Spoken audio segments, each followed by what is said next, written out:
గీతాంజలి మళ్ళీ వచ్చింది. ఇది గీతాంజలి మూవీకి సీక్వెల్గా 2 hours 20 minutes రన్ టైంలో థియేటర్లో రిలీజ్ అయ్యి ఫ్లాప్ అయింది. ఇప్పుడు ఆహాలో స్ట్రీమ్ అవుతుంది. ఇది చూసిన తర్వాత నాకైతే గీతాంజలి ఎక్స్పెక్టేషన్స్ అంత అనిపించలేదు, కానీ పర్లేదు, ఒక రకంగా అయితే చూడొచ్చు. మెయిన్గా ఫస్ట్ హాఫ్లో మెయిన్ కంటెంట్ అంతా అర్థమైపోతుంది. సెకండ్ హాఫ్ అయితే చాలా వరకు ల్యాగ్ ఉంటుంది. సినిమాతో సంబంధం లేకుండా కామెడీ అయితే చాలా ల్యాగ్ అనిపిస్తుంది. దానికి దీనికి సంబంధం లేకుండా చాలా వరకు స్క్రిప్ట్ అయితే నడుస్తుంది. మెయిన్గా వచ్చేసి సత్య కామెడీ అయితే చాలా బాగుంటుంది. ఇంకా సెకండ్ హాఫ్లో సునీల్ ఎంటర్ అయిన తర్వాత సునీల్కి సత్యకి మధ్యలో కొన్ని సీన్స్ అయితే చాలా బాగుంటుంది కామెడీ పరంగా. క్లైమాక్స్ విషయానికి వస్తే చాలా డిసప్పాయింట్ అని చెప్పొచ్చు. చాలా రొటీన్ రైటింగ్ అది. బేసిక్గా స్టోరీ విషయానికి వచ్చినట్లయితే ఆ గీతాంజలి మూవీని అక్కడక్కడ మెయిన్ సీన్స్ అన్నీ నేమ్స్ పేర్లు పడేటప్పుడు అయితే చూపిస్తారు. సో తర్వాత ఏమవుతుందంటే సినిమా స్టార్టింగ్లో ఒక ఐటీ కంపెనీలో హెచ్ఆర్ ఒక లేడీ ఎంప్లాయీని నైట్ టైము ఏడిపిస్తూ ఉంటే అది గీతాంజలి ఆత్మ చూసి ఆ రోజు నైట్ ఆ హెచ్ఆర్ని చంపేస్తుంది. నెక్స్ట్ డే ఆ కంపెనీ ఓనర్ అక్కడ పూజ చేయించి గీతాంజలి ఆత్మని పూజలు చేయించి ఒక బొమ్మలో బంధించి దూరంగా ఒక ప్రదేశంలో పూడ్చిపెట్టిస్తారు. కొంతకాలానికి అక్కడ అపార్ట్మెంట్స్ వచ్చేసి ఆ తవ్వకాల్లో బొమ్మ కూడా బయటపడి ఒక అమ్మాయికి దొరుకుతుంది. ఏంటంటే ట్రాఫిక్ సిగ్నల్ దగ్గర బొమ్మలు అమ్ముతూ ఇది కూడా బొమ్మ అమ్మేస్తుంది. ఆ బొమ్మనైతే ఆలీ కొనుక్కుంటాడు. తనేంటంటే బొమ్మలతో మాట్లాడిస్తూ కామెడీ షోస్ రన్ చేసే ఆర్టిస్ట్ అనమాట ఆలీ. నెక్స్ట్ సీన్లో ఇంకా శ్రీనివాస్ ఆల్రెడీ గీతాంజలి సినిమా తీసి దాని తర్వాత ఒక 3 సినిమాలు తీసి ఫ్లాప్లో ఉంటారు. సో ఫైనాన్షియల్గా చాలా పూర్గా ఉంటారు. అతని దగ్గర ఉండే రైటర్స్ ఆత్రేయ, ఆరుద్ర, వీళ్ళు ముగ్గురు కూడా సినిమాల కోసం ట్రై చేస్తూ ఉంటారు. సో వాళ్ళకు ఒక ఫ్రెండ్ ఉంటారు, తనే సత్య క్యారెక్టర్ అనమాట. తను హీరోగా పెట్టేసి శ్రీనివాస్ ఒక మూవీ తీయాలని చెప్పేసి ఛాన్సెస్ చూస్తూ ఉంటాడు. కరెక్ట్గా ఆ టైంలో ఊటీలో ఉండే ఒక పెద్ద బిజినెస్ మ్యాన్ వీళ్ళకి ఒక ఆపర్చునిటీ ఇస్తారు, వీళ్ళతో ఒక సినిమా తీయాలని చెప్పి. అక్కడికి వెళ్ళిన తర్వాత అతనే ఒక స్క్రిప్ట్ కూడా రాసుంటాడు. దాన్ని వీళ్ళకి ఎక్స్ప్లెయిన్ చేసి డైరెక్షన్ చేయమని చెప్తాడు. సో దానికోసం ఒక హాంటెడ్ హౌస్ కూడా కొనుంటాడు ఆ బిజినెస్ మ్యానే. సో అప్పటికే ఆ హాంటెడ్ హౌస్లో 10 years నుంచి దెయ్యాలు ఉన్నాయని చెప్పేసి ఒక స్టోరీ రన్ అవుతూ ఉంటుంది. ఆల్రెడీ హత్యలు కూడా జరుగుతూ ఉంటాయి. సో అందులో కూడా ఒక 3 ఆత్మలు ఉంటాయన్నమాట. ఆ ఆత్మల ఫ్లాష్ బ్యాక్ ఏంటంటే శాస్త్రి గారు మరియు అతని భార్య, 2 కూతుర్లు. సో పెద్ద కూతురు ఎవరినో ప్రేమించి ఇంట్లో వదిలి వెళ్ళిపోతుంది. దాంతో బాగా డిసప్పాయింట్ అయిపోతారు. తర్వాత రెండో కూతురు కూడా కొంతకాలానికి ఎవరినో ప్రేమించి వెళ్ళిపోయేటప్పుడు తనని పట్టుకొని ఆ ప్రేమికుని చంపేస్తారు వీళ్ళిద్దరూ. ఆ తర్వాత తట్టుకోలేక తన చిన్న కూతురు కూడా చనిపోతుంది. అదే మంటల్లో మొత్తం బంగ్లా అంతా తగలబడిపోయి వాళ్ళ అమ్మ నాన్న కూడా చనిపోతారు. అప్పటి నుంచి ఎవరైనా లవర్స్ లేచిపోయి అక్కడికి వచ్చినట్లయితే వాళ్ళందరినీ కూడా ఈ శాస్త్రి ఆత్మ, భార్య ఆత్మ కలిసి చంపేస్తూ ఉంటుంది.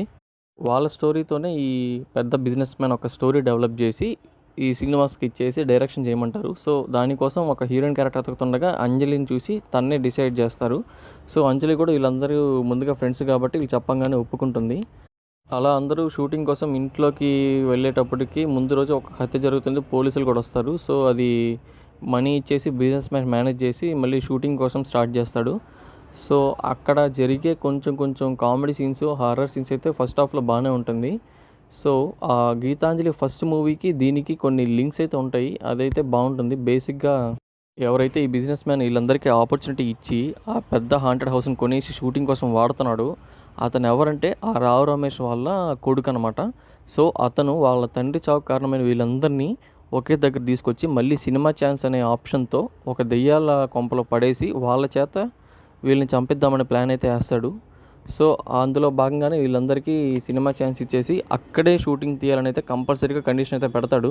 సో మధ్యలో దెయ్యాలు అందరికీ కనిపించేసి భయపడి వెళ్దాం అనుకున్నా కూడా అగ్రిమెంట్ ప్రకారం 3 కోట్లు ఇవ్వాలి లేదా 2 ఏళ్ళు జైలు శిక్ష అని చెప్పేసి శ్రీనివాస్ని, ఆరుద్రని అయితే భయపడతాడు. సో ఇంకో దారి లేక మనం సినిమా అయితే తీద్దాం, ఇక్కడే కంప్లీట్ చేద్దామని చెప్పేసి అందరూ అనుకొని మళ్ళీ బంగ్లాలోకి అయితే వెళ్తారు. ఇంకా సెకండ్ హాఫ్లో కెమెరామ్యాన్గా సునీల్ వస్తాడు. సో అక్కడి నుంచి కొన్ని సీన్స్ సత్యవి, సునీల్ అయితే కొంచెం బాగుంటాయి. చాలా వరకు అయితే సినిమాతో సంబంధం లేకుండా చాలా వరకు ల్యాగ్ అనిపిస్తుంది. మరీ ఓవర్గా టైం తీసుకున్నట్లయితే అనిపిస్తుంది ఆ హారర్ కామెడీకి. సో ఫైనల్గా అయితే ఆనికి దీనికి సంబంధం ఉండదు. ఈ మధ్యలో ఏంటంటే ఆలీ దగ్గర ఉండే గీతాంజలి ఆత్మ ఉండే బొమ్మ మాట్లాడుతూ ఆలీని కొంచెం భయపెడుతూ తను గీతాంజలి అని, తన చెల్లి ఆపదలో ఉందని, తన దగ్గర తీసుకెళ్ళి వదిలేస్తే నేను వదిలేస్తా అని చెప్పేసి ఆలీతో అయితే చెప్తుంది. అప్పటి నుంచి ఆలీ గీతాంజలి చెల్లి కోసం వెతుకుతూ ఉంటాడు. సో అంజలికి ఆల్రెడీ ఊటీలో ఒక టీ షాప్ అయితే ఉంటుంది. సో అది క్లోజ్ చేసి వాళ్ళు మూవీ షూటింగ్లో ఉన్న కారణంగా ఆలీ ఏంటంటే బయటంతా ఎంక్వైరీ చేసుకుంటూ ఉంటాడు. సో ఇలా జరుగుతున్నప్పుడు షూటింగ్లో దెయ్యాలన్నిటినీ శ్రీనివాస్, ఆరుద్ర, ఆత్ర ఏం చేస్తారంటే మిగిలిన క్యారెక్టర్స్ అంటే మిగిలిన హీరోయిన్స్కి, కెమెరామెన్స్కి, సునీల్ వాళ్ళందరికీ ఆత్మలు చూసి భయపడినప్పుడు వీళ్ళు ముగ్గురు ఏం చెప్తారంటే అవి దెయ్యాలు కాదు, మెథడ్ యాక్టింగ్, వాళ్ళు ఎప్పుడు కూడా అదే మేకప్లో ఉంటారు, సో అవేం దెయ్యాలు కాదు, భయపడద్దు అంటారు. సో వాళ్ళందరూ కూడా నార్మల్గా వాళ్ళందరితో మాట్లాడుతూ ఉంటారు. ఒకరోజు షూటింగ్లో ఆత్మలు ఈ సినిమా తీసేటప్పుడు అందరినీ బాగా ఇబ్బంది పెట్టి కొడతాయి కూడా. సో దానివల్ల అంజలికి డౌట్ వచ్చి శ్రీనివాస్ని అడగంగానే తను చెప్పేస్తాడు అవి మెథడ్ యాక్టింగ్ కాదు, దెయ్యాలు. సో ప్రొడ్యూసర్ అగ్రిమెంట్ తీసుకునేసి మమ్మల్ని బ్లాక్మెయిల్ చేస్తున్నాడని చెప్పి. సో ఆ రోజు నైట్ అగ్రిమెంట్ దొంగలించడానికి వాళ్ళ ఇంటికి వెళ్తారు. సో అక్కడ అగ్రిమెంట్ కోసం వెతికేటప్పుడే వాళ్ళు ఒక ఫోటో చూస్తారు. అదేంటంటే రావు రమేష్ది. అప్పుడే అర్థమవుతుంది ఈ ప్రొడ్యూసర్ ఎవరో కాదు, రావు రమేష్ వాళ్ళ కొడుకు మనందరినీ చంపడానికి ఇక్కడ తీసుకొచ్చి కావాలని దియాల్ బంగ్లో పెట్టాడని చెప్పి. సో అప్పుడైతే ఇంకా వాళ్ళందరికీ అర్థమైపోయి అక్కడి నుంచి పారిపోతారు. పారిపోయేటప్పుడే ఇంకా రావు రమేష్ ఆత్మ కూడా వచ్చేసి కొడుకులోకి వెళ్తుంది. అక్కడ నుంచి వీళ్ళు నలుగురు ఒక అమ్మవారి జాతర జరిగే ప్లేస్కి అయితే వెళ్తారు. సో అక్కడే సునీల్ కూడా బొమ్మను తీసుకొచ్చి వెతుకుతూ ఉంటాడు. అక్కడ అంజలిని చూసి ఆ బొమ్మను ఇచ్చేస్తారు. అప్పుడు అంజలికి అర్థమవుతుంది ఆ బొమ్మలో ఉండేది గీతాంజలి అని చెప్పి. సో అప్పుడు గీతాంజలి ఆత్మ తన చెల్లిలోకి వెళ్తుంది, రావు రమేష్ ఆత్మ తన కొడుకులోకి వస్తాడు. అప్పుడు చిన్న ఫైటింగ్ సీన్స్ అయితే పెడతారు. ఇక్కడ బేసిక్గా ఏంటంటే ఊరికే చంపేసి దేవుడు ఉన్నాడు అన్నట్టుగా అమ్మవారి విగ్రహం దగ్గర ఒక ఫైట్ సీక్వెన్స్ అయితే పెడతారు. అది చూసినప్పుడైతే నాకైతే చాలా రొటీన్ అనిపించేసింది, అంత గొప్పగా అయితే ఏం లేదు. సో ఫైనల్గా ఎట్టకేలకి విలన్ చచ్చిపోతాడు, హీరోయిన్ గెలుస్తుంది. సో అంతే, అక్కడిక్కడికి మూవీ కంప్లీట్ అయిపోద్ది.